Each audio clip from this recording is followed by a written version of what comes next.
Hello friends, welcome on this favourite channel physics ज्ञान मुकेश नायक।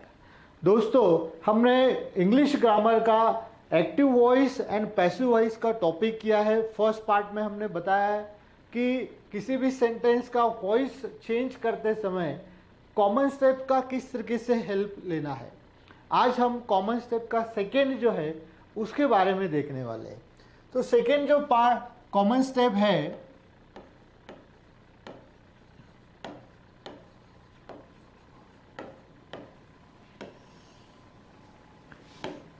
वो है आइडेंटिफाई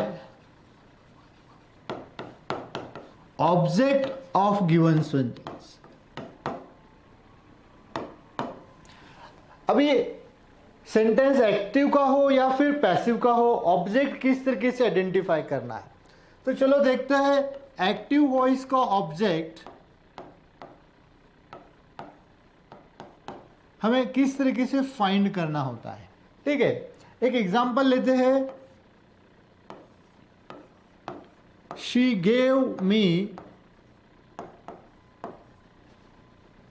अ बैग। ओके, चलो देखते हैं इस सेंटेंस का ऑब्जेक्ट कौन सा है। जब हम किसी सेंटेंस का ऑब्जेक्ट फाइंड करना होता है, आइडेंटिफाई करना होता है, तो सबसे पहले वर्ब फॉर्म ढूंढ लेना है। ऐसा कोई भी सेंटेंस नहीं है जिसमें वर्ब नहीं है, ठीक है ना। तो वर्ब 100% सेंटेंस में होगा ही। बस उस वर्ब को क्या करना है, एक क्वेश्चन पूछना है व्हाट से। ठीक है, व्हाट गिव, क्या दिया। अब वर्ब को जब भी हम व्हाट से क्वेश्चन पूछेंगे तो जो भी आंसर मिलेगा that is object of given sentence. बहुत ही आसान है। एक्टिव वॉइस का ऑब्जेक्ट आइडेंटिफाई करने के लिए क्या करना है, बस थोड़ा सा क्वेश्चंस पूछना है। क्या करना है, वर्ब को व्हाट से क्वेश्चन पूछना है।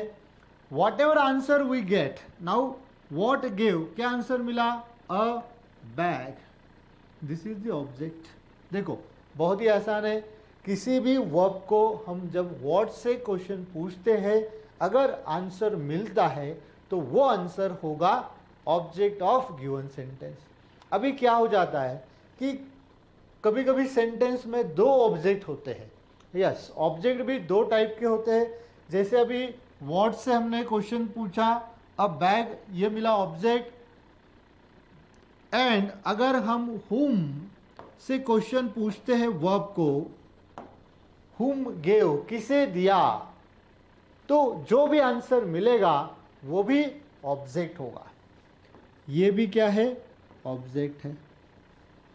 अभी दो दो ऑब्जेक्ट आ गए, ठीक है ना। तो देखो वर्ड से हम जब भी क्वेश्चन पूछते हैं तो हमें जो ऑब्जेक्ट मिलता है उसे कहेंगे हम डायरेक्ट ऑब्जेक्ट। Okay fine. देखो वर्ड से हम जब भी क्वेश्चन पूछते हैं तो जो पार्ट एज एन आंसर मिलेगा दैट इज द ऑब्जेक्ट। और वो किस टाइप का ऑब्जेक्ट होगा, डायरेक्ट ऑब्जेक्ट। एंड जब भी हम हुम से क्वेश्चन पूछेंगे तो जो भी आंसर मिलेगा वो होगा इनडायरेक्ट ऑब्जेक्ट। तो इस तरीके के दो टाइप के ऑब्जेक्ट होते हैं। एक होता है इनडायरेक्ट ऑब्जेक्ट, एक होता है direct object. Friends, indirect object जो है ये हमेशा लिविंग से रिलेटेड होगा, यानी कि ह्यूमन से रिलेटेड होगा। जैसे कि इनडायरेक्ट ऑब्जेक्ट यहाँ पे क्या आ सकता है, मी, यू, हिम, हर, देम, या फिर किसी स्पेशल नेम पोजीशन में एक कोई भी नाउन आ सकता है, ठीक है ना। तो वो एपिस्ट्रोफी यस में आएगा। तो इस तरीके से अगर वर्ड है वर्ब के बाद तो वो हो गए इनडायरेक्ट ऑब्जेक्ट। एंड जब भी हम व्हाट से क्वेश्चन पूछेंगे तो हमें मिलेगा डायरेक्ट ऑब्जेक्ट। डायरेक्ट ऑब्जेक्ट ये नॉन लिविंग होता है, ठीक है ना। तो ये तुरंत समझ में आ जाएगा। किसी भी सेंटेंस का ऑब्जेक्ट, जनरली एक्टिव वॉइस का ऑब्जेक्ट हमें फाइंड करना होता है। वो ऑब्जेक्ट किस तरीके से फाइंड होगा, वर्ब को, प्रिंसिपल वर्ब को व्हाट से क्वेश्चन करेंगे तो जो भी आंसर मिलेगा वो होगा डायरेक्ट ऑब्जेक्ट। एंड अगर whom से भी हम क्वेश्चन कर सकते हैं, whom से अगर क्वेश्चन करते हम तो जो भी प्रोनाउन है ऑब्जेक्टिव केस में वही एज एन आंसर मिलते हैं और वो होते हैं इनडायरेक्ट ऑब्जेक्ट। ठीक है, अभी देखेंगे हम पैसिव वॉइस का ऑब्जेक्ट किस तरीके से फाइंड करना है।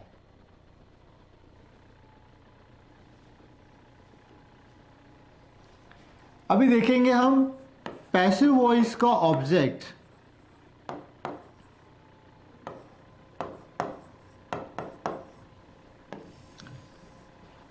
फ्रेंड्स, पैसिव वॉइस का ऑब्जेक्ट जो होता है ना, it is always object of passive voice is always, हमेशा, आफ्टर preposition by।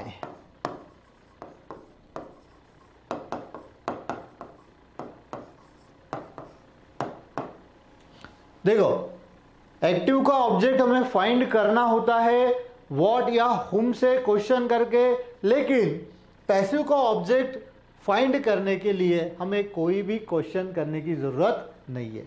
बस सेंटेंस में क्या देखना है, सेंटेंस में ये वर्ड देखना है, जहां कहीं भी, ठीक है, जहां कहीं भी ये वर्ड मिलेगा इसके नेक्स्ट जो भी होगा दैट विल बी ऑब्जेक्ट। उसके बाद क्या मिलेगा हमें, ऑब्जेक्ट।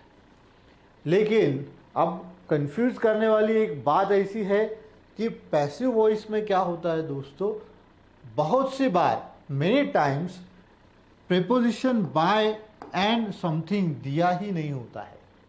ठीक है, क्या होता है कि ये वाला पार्ट ओमिट किया जाता है या फिर नहीं लिखा जाता है।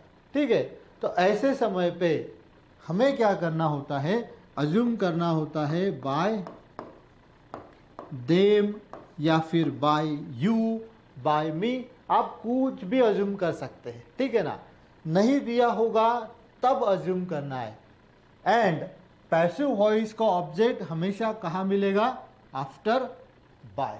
ये बाय वर्ड के बाद ही मिलेगा, इसे कहीं ढूंढने की जरूरत नहीं, बस ये वर्ड ढूंढना है, इसके बाद मिलेगा ऑब्जेक्ट। ठीक है, तो देखो फर्स्ट टू कॉमन स्टेप जो थे, identification of tense and voice and second identification of object, ये हमें एक्टिव वॉइस के लिए भी करना है एंड पैसिव वॉइस के लिए भी करना है।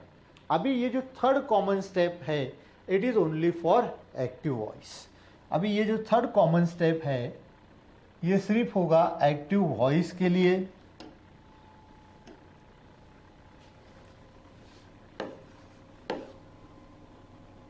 Correct form of helping verb and verb. अभी जब भी हम किसी पैसिव सेंटेंस का एक्टिव वॉइस में कन्वर्ट करेंगे, ठीक है ना, तब हमें क्या करना होता है कि हेल्पिंग वर्ब या फिर वर्ब का करेक्ट फॉर्म यूज करना होता है। ठीक है ना, सेंटेंस हमारा सही या गलत ये डिपेंड होगा यहीं पर।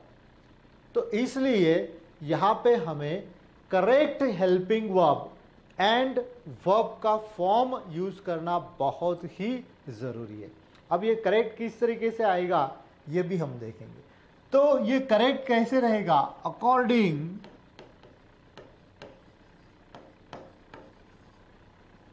To the tense and number. जब हम हेल्पिंग वर्ब या वर्ब सेलेक्ट करेंगे तो वो होना चाहिए टेंस एंड नंबर के हिसाब से।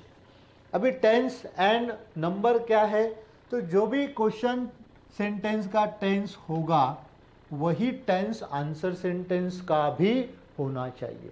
यानी कि जैसे हमने देखा, अगर क्वेश्चन सेंटेंस सिंपल प्रेजेंट का है तो आंसर भी सिंपल प्रेजेंट पैसिव वॉइस का ही होगा या फिर एक्टिव वॉइस का ही होगा। या दिया गया क्वेश्चन सेंटेंस परफेक्ट टेंस का है, पास्ट परफेक्ट टेंस का है, तो आंसर सेंटेंस भी पास्ट परफेक्ट का ही होना चाहिए। यानी कि हमें क्या करना है, match the tense of both sentence, दिए गए दोनों सेंटेंस का, question sentence and answer sentence, दोनों का हमें टेंस मैच करना है। एंड नंबर, अभी ये नंबर क्या है, तो इंग्लिश में singular number and plural number इस तरीके से होता है, ठीक है ना।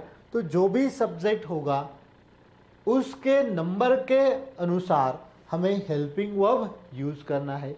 यानी कि अगर सब्जेक्ट सिंगुलर है तो हेल्पिंग वर्ब सिंगुलर ही आएगा, ठीक है ना। अगर सब्जेक्ट प्लूरल फॉर्म में है तो हेल्पिंग वर्ब भी प्लूरल फॉर्म में ही आना चाहिए। कैसे, तो देखिए एक सेंटेंस ले लेते हम, आई बॉट मेनी टॉयज, ठीक है, सेंटेंस ले लिया, I bought many toys.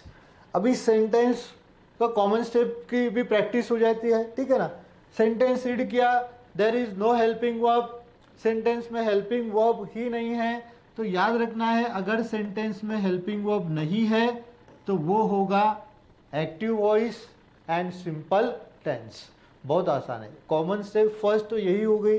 Sentence read करते समय, while reading the sentence we come to know that the tense as well as voice of given sentence. If the sentence does not consist helping verb, अगर sentence में helping verb नहीं है, then the sentence is always of active voice and of simple tense। तो कितना आसान है देखो, अगर हेल्पिंग वर्ब है ही नहीं, ठीक है ना, तो वो सेंटेंस होगा एक्टिव वॉइस एंड टेंस होगा सिंपल टेंस। अभी देखिए बॉट V1 है क्या V2 है, तो भाई ये क्या है V2 है, ठीक है ना। तो V2 तो हमने देख लिया, V2 का सेंटेंस हमेशा क्या होता है, एक्टिव वॉइस का और सिंपल टेंस। अभी ऑब्जेक्ट आइडेंटिफाई कर लेते हैं, व्हाट बॉट, क्या खरीदा, न्यू टॉयज या many toys. So whatever answer we get this is the object. अब यहाँ पर तो एक ही ऑब्जेक्ट है तो इसे हम डायरेक्ट या इनडायरेक्ट नहीं कहेंगे, अगर एक ही ऑब्जेक्ट है तो उसे ऑब्जेक्ट ही कहेंगे आप, ठीक है। अभी देखिए when we change voice of sentence, अभी ये एक्टिव का है, पैसिव में करेंगे तो मेनी टॉयज यहां पर आएगा एज अ सब्जेक्ट,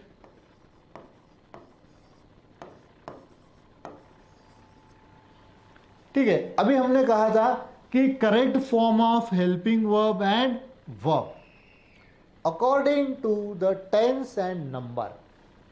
अब यहां पे हमें लेना है हेल्पिंग वर्ब, ठीक है, because we are going to frame passive voice, ये हम पैसिव का सेंटेंस बना रहे हैं, ठीक है ना। अभी किस तरीके से ना, टेंस और नंबर। अभी ये जो टेंस है ये कौन सा टेंस है, simple past tense. Simple past में हमें दो हेल्पिंग वर्ब यूज करते हैं हम सिंपल पास्ट में, यहां पे ले लेते हम सिंपल पास्ट, ठीक है। हमारे पास सिंपल पास्ट में वॉज भी है एंड वेयर भी है, टू बी के फॉर्म। यहाँ पे जो भी हेल्पिंग वर्ब आएगा वो आएगा टू बी का फॉर्म आएगा। पास्ट टेंस के लिए टू बी क्या है, वॉज है या वेयर है। अब यहाँ पे हमें सेलेक्ट करना है विच इज करेक्ट, वॉज और वर। अभी देखेंगे हम नंबर के हिसाब से, टॉयज मेनी फॉर्म में है, वॉज जो है तो वो होता है सिंगुलर के लिए, एंड वेयर जो होता है वो होता है प्लूरल फॉर्म के लिए। अभी टॉयज ये प्लूरल फॉर्म में है तो यहां आएगा व, तो ये हमें देखना होता है नंबर से। सब्जेक्ट का नंबर होता है singular number and plural number, तो इसके हिसाब से हमें हेल्पिंग वर्ब या वर्ब यूज करना होता है। बाद में आएगा past participle, that is bought by me. तो आगे हम देखेंगे किस तरीके से पूरा passive to active, active to passive होता है। यहां तक तो समझ में आ गया कि थर्ड कॉमन स्टेप में क्या करना है, करेक्ट हेल्पिंग वर्ब या फिर वर्ब का फॉर्म। अगर पैसिव का सेंटेंस है, हम एक्टिव वॉइस में ले रहे, तब हमें करेक्ट फॉर्म ऑफ वर्ब का इस्तेमाल करना होता है, जो कि टेंस एंड नंबर के अनुसार करना है। ठीक है। और लास्ट वाला जो कॉमन स्टेप था, fourth, that is past participle form.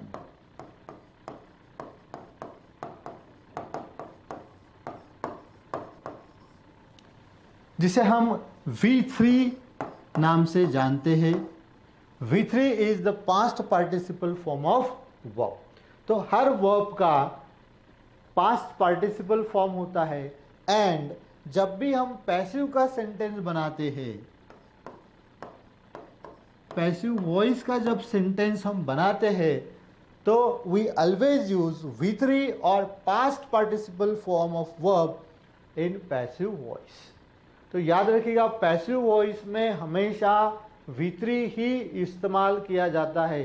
कभी कभी ऐसे सेंटेंस स्पॉट द एरर में भी पूछे जाते हैं, तो वहाँ पे भी हमें समझ में आना है कि पैसिव वॉइस का अगर सेंटेंस है तो वर्ब का हमेशा थर्ड फॉर्म ही वहाँ पे यूज़ किया जाता है।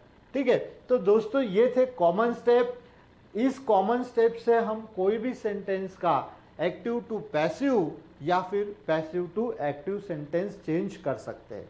तो अगले वीडियो में हम देखेंगे किस तरीके से किसी सेंटेंस का एक्टिव टू पैसिव या फिर पैसिव को एक्टिव किया जाता है। Thank you for watching this video. Video को शेयर करना मत भूलेगा एंड चैनल को सब्सक्राइब ज़रूर कीजिएगा। Thank you for watching this video.